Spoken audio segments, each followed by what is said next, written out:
Greetings, YouTube. I just finished reading a book about wasps.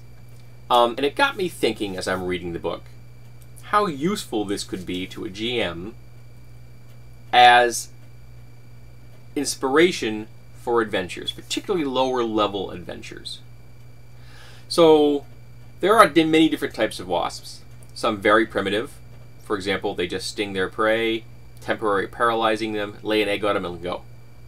The insect wakes up, walks away, the egg eventually hatches, it eats the insect, pupates where it falls, and then hopefully makes it to adulthood. Then there are more advanced digger wasps that burrow. And then you have the true social wasps like the yellow jackets that create these large paper nests with huge colonies, sometimes thousands of workers and you know, tens of thousands of eggs and things like that. But what I found fascinating about this is that it would lend itself so nicely if you were to use giant versions. Now this is going to only really work in either fantasy or science fantasy, like a game like Gamma World or the Mutant Epoch. Ones that aren't post-apocalyptic games that are not really cleaving too hard to hard science. Because let's face it, insects over about yay big just don't work in the real world. There's a reason why there pretty much aren't insects much bigger than this in the real world. Because insects don't have lungs. And so you can't have an insect beyond a certain size because they can't breathe otherwise. Also, because of the inverse square law, they get larger. The chitin would have to get progressively thicker to support their weight because it's an external skeleton, not an internal skeleton. And eventually there's no room for muscles. So in the real world, insects cannot become giants. Okay? But in science fantasy, and in fantasy novels and games, they can. So, what can you do? Okay, on the low end, okay, on the really low end, first level adventures, you could have tiny wasps. So they're the size of my cats. Okay, and they're taking things like chickens.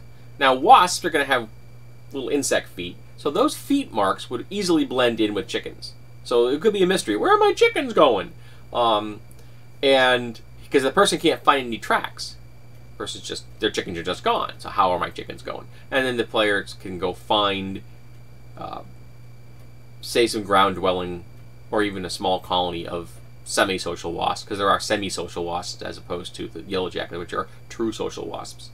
And if paralysis is too dangerous, because paralysis can be dangerous in a role-playing game because it can take somebody out very quickly, you can have it be just something that does dexterity damage, or say just each successive sting is knocking down their physical rolls, so every time you get stung, you're now -1 on your rolls for all physical actions, making that your muscles are cramping up and getting lethargic. You're being anesthetized essentially. So you could do that. Now you could take it up to the next stage where you have a small scale D&D style wasp. That means that it's targeting prey that are now small scale. So because wasps tend to target prey their size or smaller. And so now you can have things that are preying on human children, halflings, gnomes, things like that. Okay? Now, you can go to medium, and they can prey on humans. So, how can you make this, how can you stretch this mystery out a bit? Have them take solo targets, and the tracks they find are these weird insect tracks. Now, because insects have 6 legs, they're going to look like there are tracks in a row. And this is where you, the GM, plant a false piece of information into the heads of your players. You describe the tracks, these strange shapes, and that they're roughly in a row. And then you can say, they could be walking in a row to hide their numbers. Now they could be. You're lying. But not completely. So now you've planted it in your players' heads that they're dealing with humanoids with weird feet. They're not thinking insect. Then you get to the burrows themselves, so they eventually find the burrows, and again, they may not know they're dealing with insects yet, unless they camp out and watch what comes in and out of this burrow. Some wasps have burrows that are open all the time, and many wasps have burrows which they close between every time they come and go. And some of them build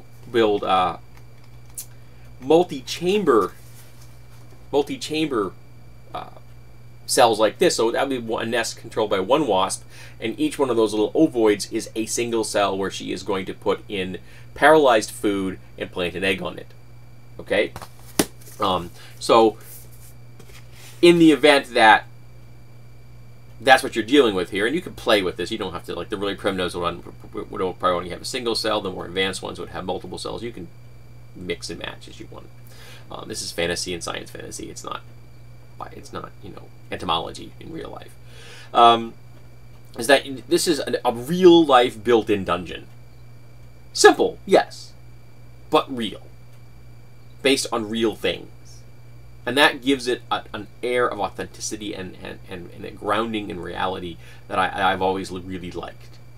Okay? So even if it's a medium, it's not going to be, I can't walk in there.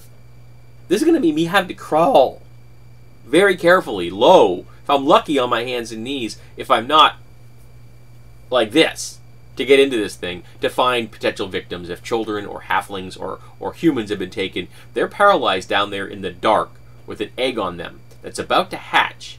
Think about that for a second. You're in the dark, you're terrified, you can't move. You've all probably had sleep paralysis. Imagine that when it never ends. Alright? And an egg is on you, it hatches, and it begins to consume you alive, going after your organ meats first. That's terror. So you could have true social wasps like the yellow jackets, and they'd be huge nests, and they could be a major danger to an area if they were giants. And of course, if it's fantasy setting, they could be intelligent to some degree. They could be above insect intelligence, or they could be a hive mind, a literal hive mind, not just the phrasing there, but an actual hive mind. I've used hive mind insects in post-apocalyptic settings before, and they worked quite nicely. So these are just some ideas here I'm throwing out. I really love this book. It's called Wasp Farm, and it's by Howard Ensign Evans, and I think it would lend itself quite readily to adventure ideas, particularly of the low-level variety, though in a post-apocalyptic setting, these could be deadly mid-top tier predators. You have a hive of medium-sized yellow jackets that have mutations of some variety. That's a major problem. That's a break out the militia and get as many flamethrowers as you can lay your hands on kind of thing. So this book was good, and I'm hoping that these ideas are well received, because I found the book fascinating. It got me thinking about gaming, and anything gets me thinking about gaming is a good read.